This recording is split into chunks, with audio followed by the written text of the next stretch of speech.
During a diplomatic visit to Bogotá, Colombia, Meghan Markle, the Duchess of Sussex, found herself at the center of an unexpected and deeply unsettling incident.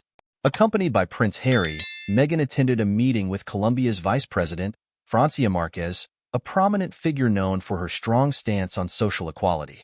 What was intended to be a cordial and diplomatic engagement quickly turned tense when Márquez chose to address Meghan simply as Meghan, deliberately omitting her royal title. From the outset, it was clear that Márquez's decision was not a mere oversight, but a calculated move to underscore views on equality. In Colombia, where Márquez has consistently championed egalitarian principles, titles and hierarchical distinctions are often seen as antithetical to the nation's core values. This approach, however, clashed sharply with Meghan's expectations. Having been accustomed to the deference and respect typically afforded to her royal status, Markle was visibly taken aback, struggling to maintain her composure. The situation rapidly escalated when Prince Harry intervened, politely requesting that the same courtesies extended to other members of the British royal family be afforded to his wife. However, Márquez remained resolute, reiterating her belief that in Colombia, titles do not define a person's worth. This stance, while resonating with many of her compatriots, only deepened the discomfort for Meghan, who was reportedly seen holding back tears, clearly distressed by the perceived slight. The diplomatic fallout from this encounter was immediate. The tension between the two women was palpable, casting a shadow over the entire visit. What was supposed to be a bridge-building exercise between the UK and Colombia now threatened to strain relations, with the incident sparking widespread debate both within Colombia and internationally. On one side, Márquez was praised for standing firm in her beliefs, symbolizing a rejection of outdated social hierarchies. On the other, critics accused her of disrespecting a visiting dignitary, arguing that her actions were unnecessarily provocative and could damage Colombia's diplomatic relations with the UK. Public reactions to the incident were sharply divided.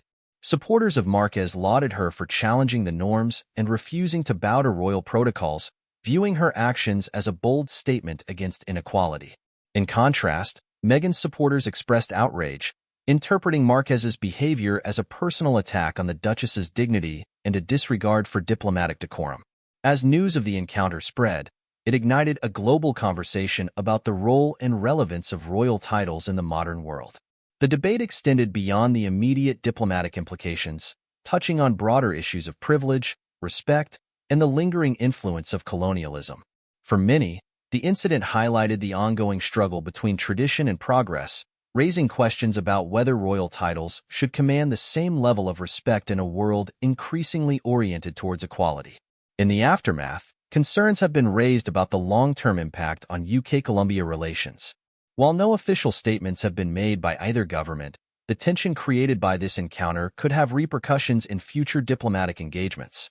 The question now is whether this incident will serve as a catalyst for change, prompting a re-evaluation of how diplomatic protocols intersect with national values, or whether it will simply be a footnote in the complex history of international relations. For Meghan Markle, this incident was a stark reminder of the challenges she continues to face as she navigates her role on the global stage. It also exposed the fragile nature of her status, which, despite its royal connections, can still be questioned and challenged. As for Francia Márquez, her actions have solidified her reputation as a fierce advocate for equality, willing to confront even the most entrenched symbols of privilege in her pursuit of a more just society. The world will be watching closely to see how this diplomatic rift unfolds and whether it will lead to meaningful dialogue or further divisions. The meeting in Bogotá may have been brief, but its impact will likely be felt for some time to come, both in Colombia and beyond.